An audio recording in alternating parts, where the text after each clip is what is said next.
नोएडा में आए दिन कुत्तों के काटने की शिकायत मिल रही है। इसको देखते हुए नोएडा अथॉरिटी ने नए नियम तैयार किए हैं। 31 मार्च तक NPRA के जरिए नोएडा में कुत्तों और बिल्ली दोनों का रजिस्ट्रेशन कराना होगा। रजिस्ट्रेशन नहीं होने पर जुर्माना लगाया जाएगा। इसके अलावा पालतू कुत्तों का स्टेरिलाइजेशन और एंटी रेबीज वैक्सीनेशन कराना जरूरी होगा। ऐसा नहीं कराने पर 1 मार्च 2023 से हर महीने 2000 रुपए का जुर्माना लगाया जाएगा। नोएडा प्राधिकरण AOA, RWA और ग्रामवासियों की सहमति पर अपने खर्च पर डॉग शेल्टर बनाए जाएंगे, जिनमें बीमार, उग्र और आक्रामक हो चुके कुत्तों को रखा जाएगा। साथ ही उनकी निगरानी की जाएगी।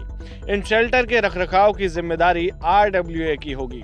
इसके साथ ही यदि कुत्ता किसी को काट लेता है या उसकी वजह से कोई घटना हो जाती है तो ऐसी स्थिति में मालिक को 10,000 रुपए का जुर्माना देने के साथ घायल शख्स का पूरा इलाज कराना होगा। दिल्ली में शनिवार को यानी कि 12 नवंबर को तेज हवाओं की वजह से वायु प्रदूषण कुछ कम हुआ। हालांकि पंजाब में पराली जलाए जाने के कारण हवा की गुणवत्ता अब तक बेहतर नहीं हो पाई है। दिल्ली का 24 घंटे का AQI शनिवार को 303 रहा, जो शुक्रवार से थोड़ा बेहतर रहा। बता दें आपको कि 0 से 50 के बीच AQI को अच्छा माना जाता है। वहीं 51 से 100 के बीच संतोषजनक, 101 से 200 के बीच मध्यम, 201 से 300 के बीच खराब, वहीं 301 से 400 के बीच बहुत खराब और 401 से 500 के बीच गंभीर श्रेणी में माना जाता है। भारत मौसम विज्ञान विभाग यानी कि IMD के अधिकारियों ने कहा कि दिन में दिल्ली में 18 से 20 किलोमीटर प्रति घंटे की रफ्तार से हवाएं चलने के कारण हवा की गुणवत्ता में थोड़ा सुधार हुआ है। केंद्र में वायु गुणवत्ता आयोग ने शुक्रवार को कहा था कि दिल्ली राष्ट्रीय राजधानी क्षेत्र यानी दिल्ली NCR में GRAP के चरण 3 के तहत प्रतिबंध जारी रहेगा, क्योंकि इस क्षेत्र में वायु प्रदूषण बढ़ रहा है।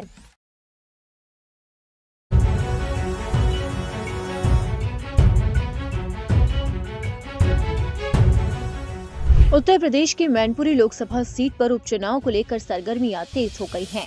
ये चुनाव समाजवादी पार्टी के लिए साख का सवाल है।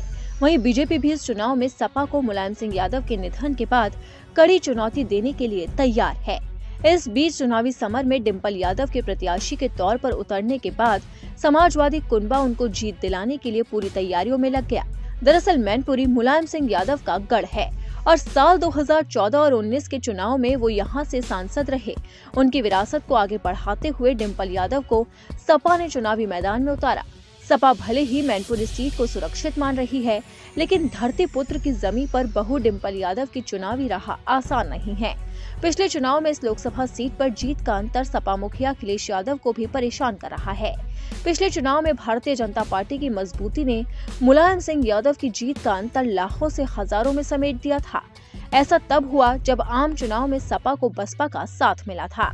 आपको बता दें कि मैनपुरी में कुल 5 विधानसभा सीटें हैं, जिनमें करहल और जसवंत नगर सीट भी आती है।